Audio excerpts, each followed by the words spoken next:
अपने बुजुर्गों से भी एक बात कहना चाहूंगा, आप हमारे बड़े हैं, कौम के बुजुर्ग हैं। मकान को 3 चीजों की जरूरत पड़ती है। मकान की छत ना हो तब भी मकान अधूरा रहेगा। मकान का पिलर ना हो तो छत गिर जाएगी, छत भी बाकी नहीं रहेगी। पिलर बहुत मजबूत हो, छत बहुत अच्छी हो, बुनियाद अगर कमजोर हो जाए तब भी मकान गिर जाएगा। ओ मेरे बुजुर्गों, आप इस कौम की छत की तरह हैं। आपके साए में इस कौम के नौजवानों को जिंदगी गुजारना है। ओ मेरी कौम के बुजुर्गों, अपनी बुजुर्गी का ख्याल किया करो, अपनी बुजुर्गी पर कोई धब्बा न लगने देना।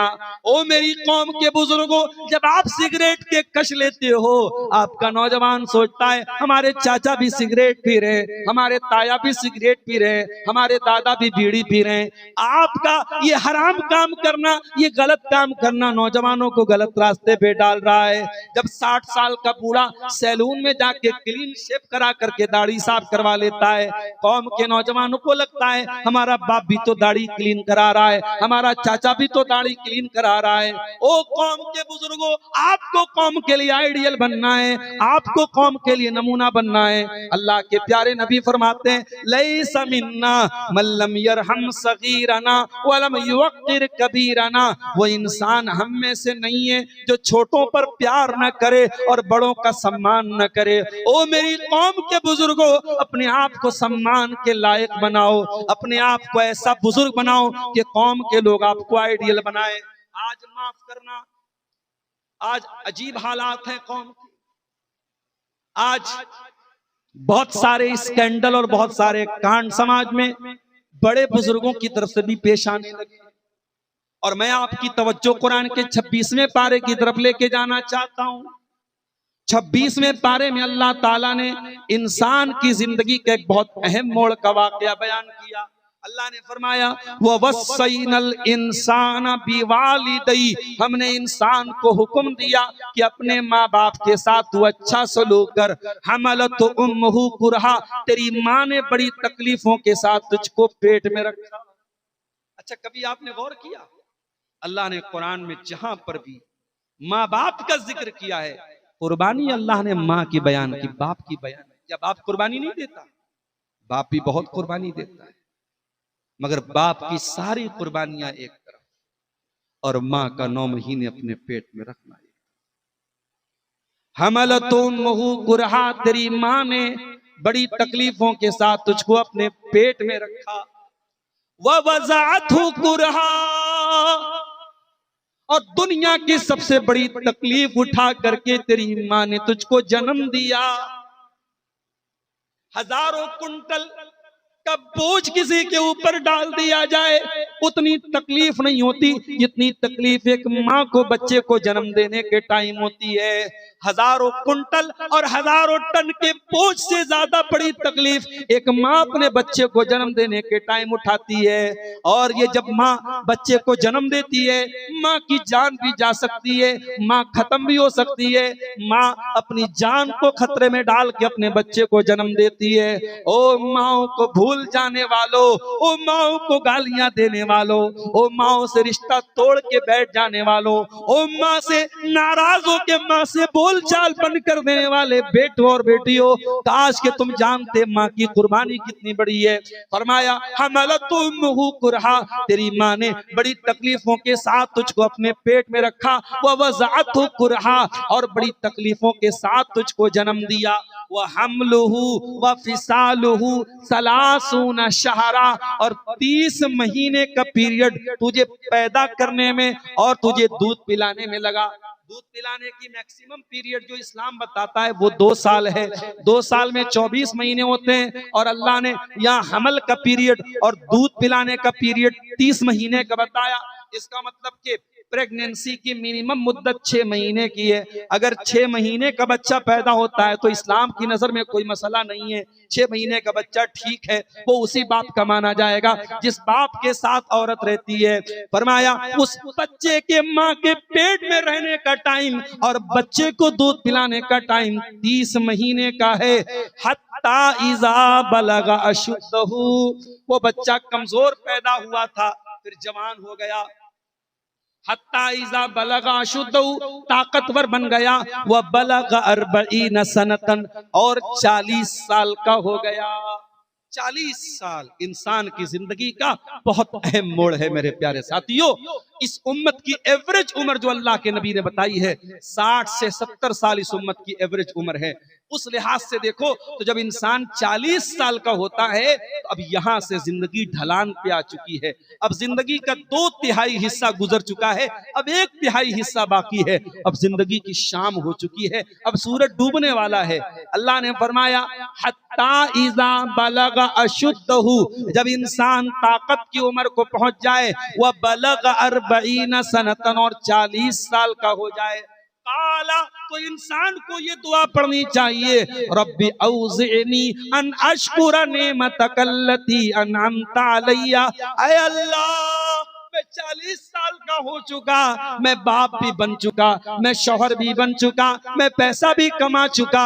ऐ अल्लाह, मैं जिंदगी के उस मोड़ पे पहुंच चुका हूँ, जो हासिल करना था वो हासिल कर चुका, जो पाना था वो पा चुका। ऐ अल्लाह, तू मुझे तौफीक दे कि अब मैं तेरी नेमतों का शुक्रिया अदा करूं, जो नेमतें तूने मुझको दी, वह अला वालिदैया, और मेरे माँ बाप। देखो 40 साल का होने के बाद माँ बाप की याद ऑटोमेटिक आ जाए, क्योंकि जो 40 साल का हो गया है वो खुद बाप बन चुका होगा, वो औरत माँ बन चुकी होगी। 40 साल की उम्र में आमतौर से लोग माँ बन चुकी हैं, बाप बन चुके हैं। तो माँ क्या होती है, बाप क्या होते हैं, उनकी कुर्बानी क्या होती है, अब इंसान को सब समझ। अल्लाह कितनी प्यारी दुआ सिखा रहा है। जितने लोग 40 साल के ऊपर के वो ये दुआ याद कर लें, और अगर ये YouTube पर भी जाएगी, तकरीरें रिकॉर्ड हो रही हैं, बाद में वीडियो में से सुन लेना, और फिर भी ना समझ में आए तो कुरान का 26वां पारा खोल लेना, सूरह अहकाफ में बिल्कुल शुरू में 26वें पारे में ये दुआ आपको मिल जाएगी। रब्बी औज़िनी, ऐ अल्लाह, ऐ मेरे परवरदिगार, तू मुझे तौफीक दे, अन अशकुरा नेमतक अल्लती अनअमता अलैया, कि मैं तेरी नेमतों का शुक्रिया अदा करूं, जो नेमतें तूने मुझको दी हैं, व अला वालिदैया, और जो नेमतें तूने मेरे माँ बाप को दी हैं, व अन अमला सालिहन तरदा, और ऐ अल्लाह, तू मुझे तौफीक दे कि मैं ऐसा नेक अमल करूं जिससे तू राजी हो जाए। सिर्फ नेक अमल नहीं, ऐसा नेक अमल जिससे तू राजी हो। पता ये चला कि सिर्फ नेकी करने से काम नहीं चलेगा। नेकी करो तो उस तरीके की नेकी करो जो नेकी अल्लाह ताला को पसंद है। रोजा रखो तो उस तरीके पर रखो जो तरीका नबी ने सिखाया। हम ईद की नमाज पढ़ के आए, हमने अल्लाहु अकबर कह करके हाथ बांधा, हमने दुआएं सना पढ़ी, उसके बाद इमाम ने कहा अल्लाहु अकबर अल्लाहु अकबर अल्लाहु अकबर। पहली रकात में इमाम साहब ने 7 मरतबा जायद तकबीर कही, दूसरी रकात में इमाम साहब ने 5 मरतबा जायद तकबीर कही। इमाम साहब, ये नया तरीका कहां से ले आए आप? जनाजे में तो आपने 12 तकबीरें नहीं पढ़ी, आम नमाजों में तो आपने 12 तकबीरें नहीं पढ़ी, आपने ईद की नमाज में 12 तकबीरें क्यों पढ़ी? इमाम साहब जवाब देंगे ये रसूल का तरीका था। हम ईद की नमाज पढ़ के आए, हमने रसूल के तरीके पर ईद की नमाज पढ़ी। हम ईदगाह में पहुंचे, 7 बजे ईद की नमाज का टाइम था, हम 6 बजे ईदगाह में पहुंच गए। 1 घंटे का टाइम था, मस्जिद में जुमा के दिन पहुंच जाते थे, 2-2 रकात करके नमाज पढ़ते थे। हम ईदगाह में पहुंचे, 1 घंटे का टाइम था, हम आगे बढ़े, नमाज पढ़ने जाने लगे। मौलवी साहब ने हाथ पकड़ा, क्या कर रहा है? मौलवी साहब, टाइम बहुत है, 1 घंटे का टाइम है, नमाज पढ़ने जा रहा हूँ। मौलवी साहब कहते हैं नहीं भाई, ईद की नमाज के पहले कोई नमाज नहीं है, ईद की नमाज के बाद कोई नमाज नहीं है। मौलवी साहब, मैं नमाज ही तो पढ़ने जा रहा हूँ, शराब तो पीने नहीं जा रहा हूँ, ज़िना तो करने नहीं जा रहा हूँ, हराम काम तो करने नहीं जा रहा हूँ। मौलवी साहब आपको बताएंगे नहीं मेरे भाई, नमाज बहुत अच्छा अमल है, मगर यहाँ जो तू नमाज पढ़ने जा रहा है, ईदगाह के अंदर कोई और नमाज पढ़ने का सबूत इस मौके पर नहीं है। ईद के दिन ईद की नमाज के अलावा कोई नमाज नहीं पढ़ी जाएगी। इसका मतलब ये हुआ कि अमल वही चलेगा जिस अमल के ऊपर अल्लाह और उसके रसूल की मुहर होगी। आप अपनी मर्जी से अमल नहीं कर सकते। शव्वाल के 6 रोजे, अल्लाह के नबी ने फरमाया जो रमजान का रोजा रखता है और शव्वाल का 6 रोजा रखता है उसको जिंदगी भर रोजा रखने का सवाब मिलता है। ये 6 रोजे कब रखेंगे हम? ये ईद के नेक्स्ट डे से हम रख सकते हैं। जैसे कल ईद थी तो आज से हम ये रोजा रख सकते थे और आज नहीं रख पाए तो कोई मसला नहीं, हम पूरे शव्वाल में कभी भी रख सकते हैं। ईद के दिन हम नहीं रखेंगे। एक आदमी आता है, अब्दुल गफ्फार साहब आपने तकरीर में बोला डोकाडी में ईद के दिन रोजा नहीं रखना है, ऐसा क्यों बोला आपने? रोजा तो बहुत अच्छी इबादत है, हमें रोजा रखने से क्यों मना कर रहे हैं आप? मेरे भाई रोजा बहुत अच्छी इबादत है मगर ईद के दिन रोजा रखने से अल्लाह के नबी ने मना किया है। आपने फरमाया अय्याम अक्लिन व शुर्बिन, ईद का दिन खाने का दिन है, पीने का दिन है, ईद के दिन आप रोजा नहीं रख सकते।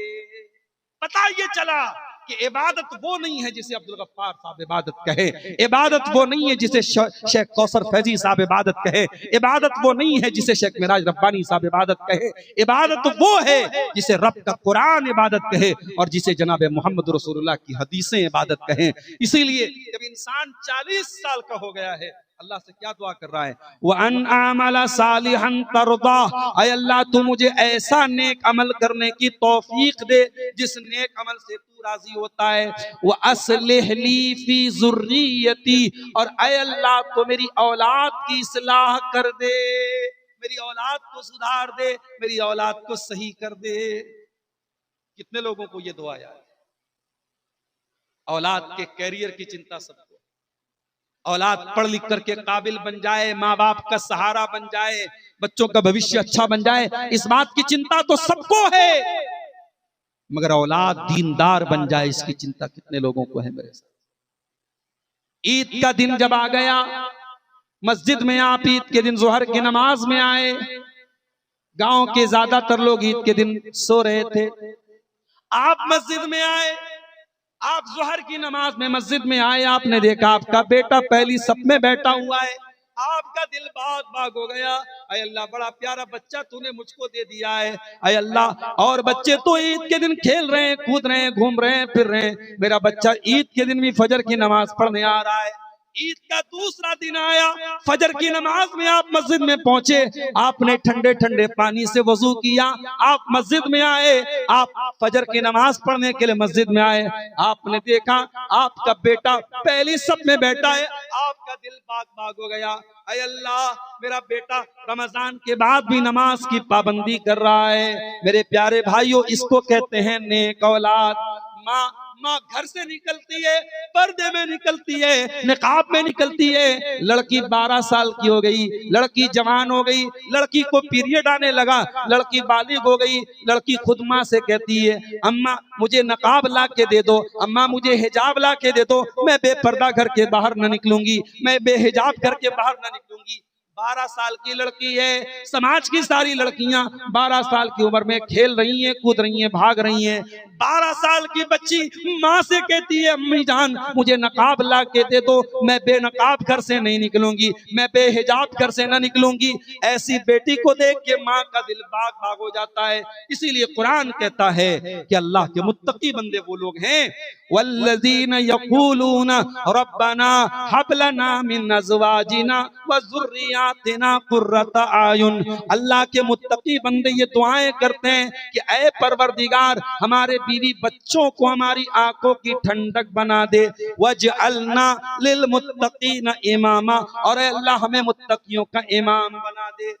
ऐसे बच्चे मेरे प्यारे साथियों जब मिलते हैं तो बाप का दिल और माँ का दिल, उनकी आंखों को ठंडक मिलती है और उनके दिल को सुकून मिलता है। जब इंसान 40 साल का हो जाए तो उसको ये दुआ करनी चाहिए, वो अस्लिह ली फी ज़ुर्रियती, ऐ अल्लाह तू मेरी औलाद की इस्लाह कर दे, इन्नी तुब्तु इलैका व इन्नी मिनल मुस्लिमीन, ऐ अल्लाह मैं तेरी बारगाह में तौबा करता हूँ और मैं सच्चा पक्का मुसलमान हूँ। ये बड़ी प्यारी दुआ है।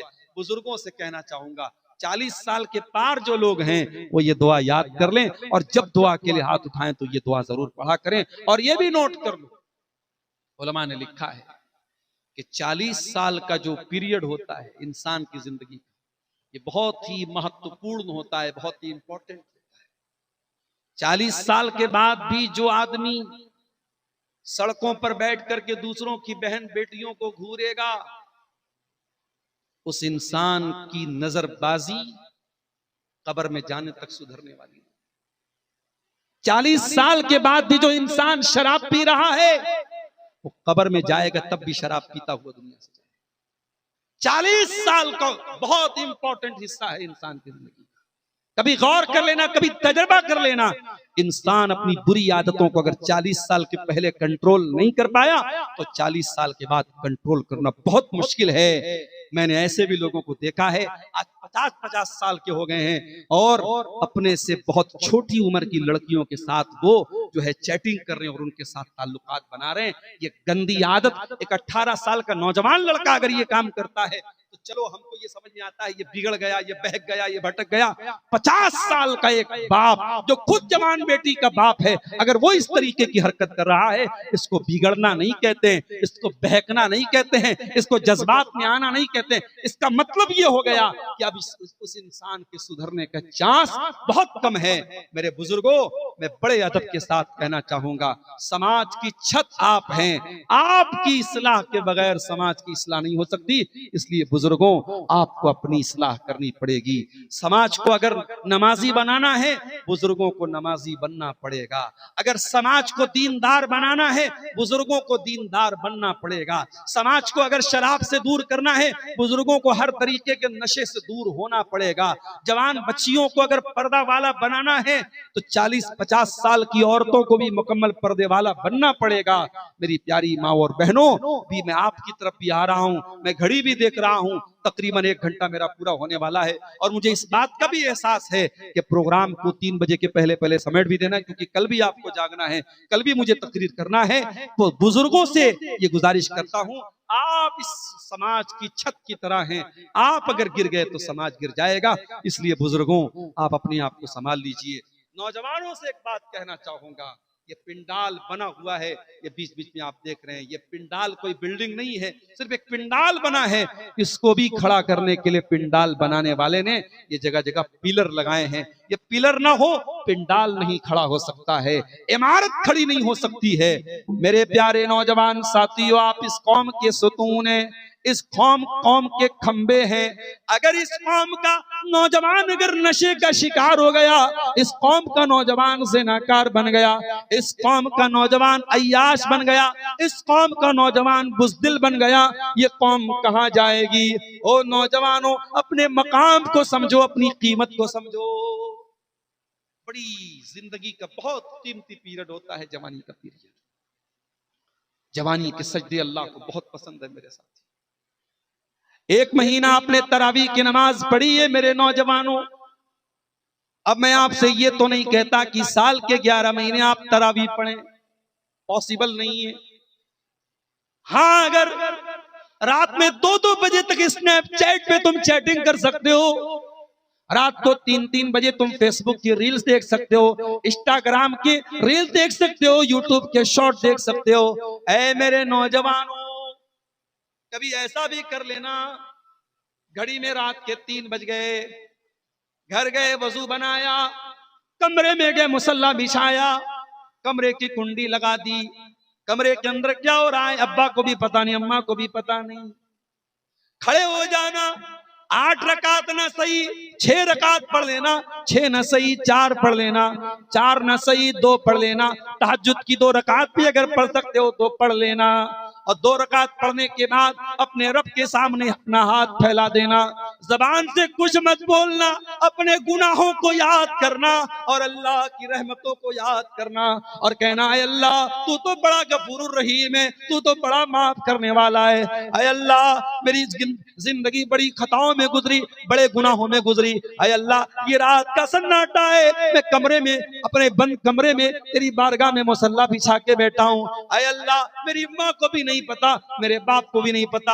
ऐ अल्लाह, तू तो दिल की धड़कनों को भी जानता है, तुझको तो सब पता है। ऐ अल्लाह, सारी दुनिया बिस्तरों पर आराम कर रही है, तेरा बंदा तेरी बारगाह में तहज्जुद पढ़ रहा है, तेरी बंदा तेरी बारगाह में आंसू बहा रहा है। ऐ अल्लाह अपने बंदे को माफ कर दे, अपने बंदे की तौबा कबूल कर ले। कभी हो सके मेरे नौजवानों तो ऐसे चंद कतरे अपनी आंखों से बहा देना, ऐसे चंद आंसू अपनी आंखों से बहा देना। वल्लाह अगर ये आंसू अल्लाह को पसंद आ गए, हमारी जिंदगी भर के पाप माफ हो जाएंगे। ये आंसू अल्लाह को बहुत पसंद है। अल्लाह के नबी ने फरमाया, दो कतरों से ज्यादा अल्लाह को कोई कतरा पसंद नहीं है। कतरतु दुमूइन मिन खश्यतिल्लाह, एक आंसू का कतरा जो अल्लाह के खौफ से बहता है, वह कतरतु दमिन तुहराकु फी सबीलिल्लाह, और एक खून का कतरा जो अल्लाह की राह में गिरता है। मेरे प्यारे साथियों, आप नौजवान हैं, आपकी इबादत, आपकी तहज्जुद अल्लाह को बहुत पसंद है। आज दोकाडी की मस्जिद में फजर की नमाज में जब जाना तो देखना कि आपको किसकी तादाद ज्यादा नजर आती है। कोई बेचारा 50 साल का बुजुर्ग है, वो जो बेचारा झुक करके चल रहा है, कोई लाठी लेके आ रहा है। अरे ये 20 साल वाले जवान कहाँ गए, ये 25 साल वाले जवान कहाँ गए, ये कहाँ मर गए मेरी कौम के जवान। मेरे नौजवानों, ये फजर की नमाज बूढ़ों के लिए तो नहीं बनी है, ये आपके लिए भी बनी है। अल्लाह के नबी फरमाते हैं, वशाबुन नशा फी इबादतिल्लाह, कयामत के दिन वो नौजवान जिसकी जवानी अल्लाह की इबादत में गुजरी होगी, वो नौजवान अल्लाह के अर्श का साया पाएगा। मेरे नौजवानों, अपनी जवानी को बर्बाद न करो। ये लड़कियों के चक्कर में पड़ के आज तो अपनी जवानी को बर्बाद करोगे, कल रोना पड़ेगा। ये नशे के चक्कर में अपनी जवानी को बर्बाद करोगे, कल रोना पड़ेगा। ये ड्रग्स के चक्कर में अपनी जवानी को बर्बाद करोगे, कल रोना पड़ेगा। आज कहते हो 4 दिन की जवानी है, मौज मस्ती कर ले, कल जवानी ढलेगी। जब जवानी ढलेगी तो पछताएगा, ये जवानी जब जाएगी तो पछताना पड़ेगा। इसलिए मेरे प्यारे साथियों, आप इस कौम के सुतून हैं, इस कौम के पिलर हैं, अपनी जवानी की हिफाजत करो। और तकरीर के आखिरी पॉइंट की तरफ आता हूं। कौम की छत हमारे बुजुर्ग हैं और कौम के पिलर हमारे नौजवान हैं, और कौम की बेसमेंट कौन है, कौम की फाउंडेशन कौन है, कौम की जमीन की बुनियाद कौन है? मेरी माओ और बहनों, आप हैं। आप इस कौम की बुनियाद हैं। नेपोलियन बोनापार्ट ने कहा था, मुझे अच्छी माएँ दो, मुझे तालीम याफ्ता एजुकेटेड माएँ दो, मैं तुम्हें एजुकेटेड नस्ल दूंगा, तुम्हें पढ़ी लिखी नस्ल दूंगा, तुम्हें पढ़ी लिखी जनरेशन दूंगा। माओ पर डिपेंड करता है कौमों का मुस्तकबिल। अरबी का एक शायर कहता है, अल उम्मु मदरसतुन इज़ा आदतहा आदत शैबन तय्यबल आराकी। माँ अपने आप में एक मदरसा होती है, माँ अपने आप में एक स्कूल होती है। अगर आपने कौम को अच्छी माँ दे दी तो आपने कौम को एक अच्छी नस्ल दे दी। आज झारखंड के इस इलाके में, गोड्डा और साहेबगंज के इस इलाके में बहुत सारे बनात के इदारे हैं। मैं पूछना चाहता हूं, बनात के ये इदारे क्यों खोले गए? ये इसलिए खोले गए कि आपकी बच्चियां इन इदारों से आलिमियत और फजीलत करें, और जब किसी के घर शादी करके जाएं, एक अच्छी मां का किरदार अदा करें। माफ करना, अगर किसी आलिमा लड़की के बारे में, किसी मदरसे की पढ़ी लड़की के बारे में अगर हम ये सुने कि वो मेकअप करके सज सवर के बेपर्दा घर से बाहर निकलती है, तो हमें ज्यादा अफसोस होता है। हमें कॉलेज की पढ़ी लिखी लड़की के ये हरकतें करने पर उतना अफसोस नहीं होता है। अगर मदरसों से पढ़ लिख करके भी यही काम करना है, तो क्यों हम ज़कात खैरात से ये मदरसे क्यों चला रहे हैं मेरे भाई? इसलिए मेरी बहनों, अल्लाह के वास्ते अपने किरदार को पहचान। इस कौम को दीनदार माओं की बहुत जरूरत है, और जब दीनदार माएं इस कौम को मिलेंगी, तब इस कौम को अच्छे बच्चे मिलेंगे। मैं मिसाल देना चाहता हूं हजरत हाजरा। आपने नाम सुना होगा हजरत हाजरा। किसकी बीवी हैं? इब्राहिम अलैहिस्सलाम की बीवी है। किसकी माँ है? इस्माइल अलैहिस्सलाम की माँ है। इब्राहिम अपनी बीवी हाजरा को कहां छोड़ के गए थे? मक्का में छोड़ के गए। कौन सा मक्का? जहां क्लॉक टावर है? नहीं। कौन सा मक्का? जहां बड़े बड़े 5 स्टार होटल है? नहीं। इब्राहिम ने जब अपनी बीवी हाजरा को मक्का में छोड़ा था, बेवादिन गैर ज़ी ज़रइन इंद बैतिकल मुहर्रम, वहां कोई खेती बाड़ी नहीं, कोई अनाज का दाना नहीं, कोई एक घर, कोई एक बिल्डिंग नहीं थी। और इब्राहिम जब छोड़ के जा रहे थे तो हाजरा ने बस इतना पूछा, अल्लाहु अमरका बिहाज़ा, ऐ मेरे सरताज, it is order of Allah, it is order of our lord, ये हमारे रब का हुक्म है या अल्लाह का हुक्म है? हजरत इब्राहिम ने कहा कि हाँ अल्लाह। और जब इब्राहिम ने कहा अल्लाह का हुक्म है, दुनिया कहती है औरत बड़ी कमजोर होती है, मैं कहता हूं माई हाजरा के जैसा कलेजा अगर पैदा हो जाए, औरत कभी कमजोर नहीं हो सकती। कहा है मेरे सरताज, अगर अल्लाह का हुक्म है तो आप भी कान खोल करके सुन लीजिए, इज़न ला युज़य्यिनुल्लाहु अबदा, आपको जहां हमें छोड़ के जाना है चले जाइए, अल्लाह अपने बंदों को बर्बाद नहीं। इब्राहिम चले गए, थोड़ी दूर गए, बीवी नजर नहीं आ रही है, बच्चा नजर नहीं आ रहा है, अल्लाह की बारगाह में हाथ उठाते कहते रब्बना इन्नी अस्कन्तु मिन ज़ुर्रियती बिवादिन गैरि ज़ी ज़रइन इंद बैतिकल मुहर्रम रब्बना लियुक़ीमुस्सलाह। ऐ अल्लाह, अपने बीवी बच्चों को इस बेआब हो गया सरजमीन में छोड़ के जा रहा हूं, ऐ अल्लाह मेरी नस्ल की हिफाजत करना, ऐ अल्लाह मेरी आने वाली नस्लों को यहां नमाज कायम करने की तौफीक दे देना। रब्बना इन्नी अस्कन्तु मिन ज़ुर्रियती बिवादिन गैरि ज़ी ज़रइन इंद बैतिकल मुहर्रम रब्बना लियुक़ीमुस्सलाह फजअल अफ़ईदतम मिनन नासि तहवी इलैहिम।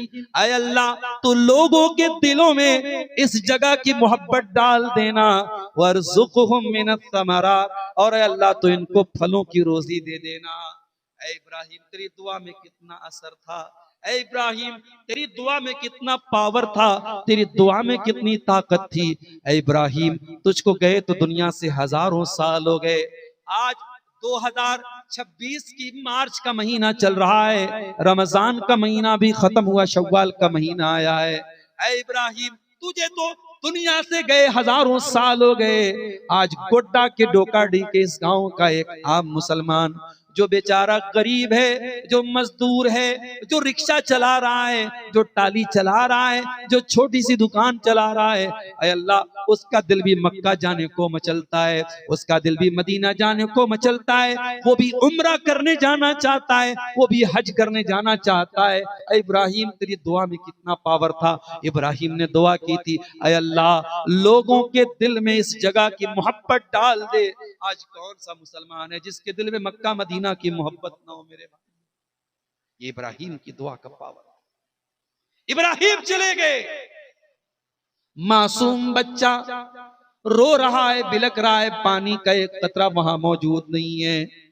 माई हाजरा खाने काबा से चंद मीटर की दूरी पर एक सफा नाम का पहाड़ था, सफा की पहाड़ी पे चढ़ती हैं, अपने सर पे हाथ रख के दूर दूर तक नजर डालती हैं, कोई इंसान नजर आ जाए, कोई मेरे बच्चे के पानी का इंतजाम हो जाए। दूर दूर तक कोई नजर ना आया। हाजरा सफा की पहाड़ी से उतरी और बीच में पहुंची जहां उम्रा करने वालों ने देखा होगा हरे रंग का निशान बना है। माई हाजरा वहां जल्दी जल्दी दौड़ने लगी, जहां माई हाजरा जल्दी जल्दी दौड़ी थी, आज भी उम्रा करने वाला वहां जल्दी जल्दी दौड़ता है। सफा से मरवा पहुंची, मरवा से सफा पहुंची, 7 चक्कर लगा डाले, पानी का कतरा नजर ना आया। 7 चक्कर हाजरा ने लगाया। कुरान में अल्लाह ने आयत नाजिल फरमा दी, इन्नस सफा वल मरवता मिन शाइरिल्लाह। ओ लोगो, जब हज करने जाना, जब उम्रा करने जाना, मेरी बंदी हाजरा के नक्शे कदम पे चलना, मेरी बंदी हाजरा की सुन्नत को जिंदा कर लेना। वो भी सफा से मरवा, मरवा से सफा, 7 चक्कर उसने लगाया था। ऐ हज करने वालों, ऐ उम्रा करने वालों, तुम्हें भी ये 7 चक्कर लगाने हैं। ये 7 चक्कर नहीं लगाओगे तुम्हारा हज मुकम्मल नहीं, तुम्हारा उम्रा मुकम्मल नहीं। अल्लाह, ये अम्मा हाजरा थी और उन्होंने पाला था इस्माइल को, और इस्माइल को ऐसा पाला जब इस्माइल जवान हो गए और इब्राहिम अपने जवान बेटे से आके कहते हैं, ऐ मेरे बच्चे, मैंने ख्वाब में देखा मैं तुझे ज़बा कर रहा हूं, ऐ मेरे बच्चे तू बता तेरी क्या राय है? तो बेटा कहता है, या अबति फ़अल मा तुअमर सतजिदुनी इंशाअल्लाहु मिनस साबिरीन। ऐ अब्बा जान, आपका बेटा अल्लाह के हुक्म पर अपनी गर्दन कटवाने को तैयार है। अब्बा जान, आपका बेटा न अगर करेगा न मगर करेगा, न चूं करेगा न चरा करेगा, न आपका बेटा अपनी पेशानी पर कोई बल लाएगा। आपका बेटा अल्लाह ने चाहा तो सब्र कर लेगा। अल्लामा इकबाल कहते हैं ये फैजाने नजर था या कि मकतब की करामत थी, सिखाए किसने इस्माइल को आदाब फर्जंदी। ओ मेरी प्यारी माँ बहनों, ये इस्माइल ने जो बाप को जवाब दिया था, ये किसी स्कूल की तालीम का नतीजा नहीं था, ये किसी कोचिंग से ट्यूशन नहीं लिया था इस्माइल ने, ये माँ की तरबियत का असर था। ओ मेरी माँ, बच्चों को जो याद कराओगी, बच्चों को जो सिखाओगी, बच्चे वही सीखेंगे। दीनदार बन जाओ, बच्चे दीनदार बन जाएंगे। हया वाली बन जाओ, बच्चियां हया वाली बन जाएंगी। पर्दा वालियां बन जाओ, बच्चियां पर्दा वाली बन जाएंगी। जबान की हिफाजत करो, बच्चे आपके जबान की हिफाजत करने वाले बन जाएंगे। दुआएं बच्चों के सामने पढ़ा करो, बच्चे दुआएं सीखने वाले बन जाएंगे। दीन सीखने वाली बन जाओ, बच्चे दीन सीखने वाले बन जाएंगे। उलमा से मोहब्बत करने वाली बन जाओ, आपके बच्चे भी उलमा से मोहब्बत करने वाले बन जाएंगे। आप जो बच्चों को सिखाओगी मेरी माँ बहनों, बच्चे वही सीख करके जाएंगे। इसलिए मेरी प्यारी माँ और बहनों, आपकी जिम्मेदारी भी बहुत बड़ी है।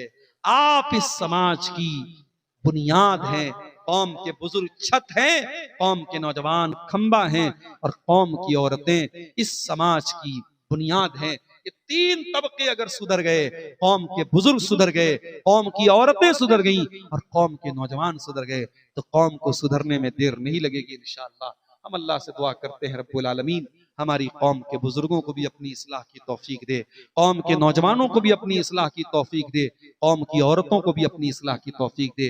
रब्बुल आलमीन, हमने जो टूटी फूटी इबादतें की हैं रमजान के महीने में, अय अल्लाह हमें अपनी इबादतों की हकीकत पता है, अपनी इबादतों की औकात हमें खूब मालूम है। अय अल्लाह तू हमारी इबादतों को अपने फजल करम से कबूल फरमा ले।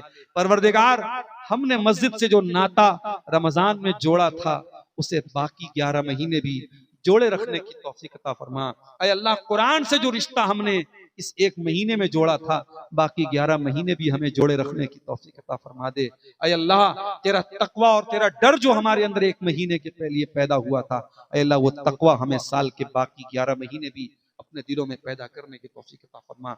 अय अल्लाह, जो बीमार हैं उनको शिफाए कामिला आजिला अता फरमा, जो रोजी रोटी से परेशान हैं अय अल्लाह उनके कारोबार में बरकत नसीब फरमा। अय अल्लाह, ये जिस मदरसे और इदारे की तरफ से ये प्रोग्राम हो रहा है, अय अल्लाह इस इदारे को और तरक्की अता फरमा, और इस इदारे में जो जिम्मेदार हजरात हैं उनको इखलास के साथ इस इदारे को आगे बढ़ाने की तौफीक अता फरमा।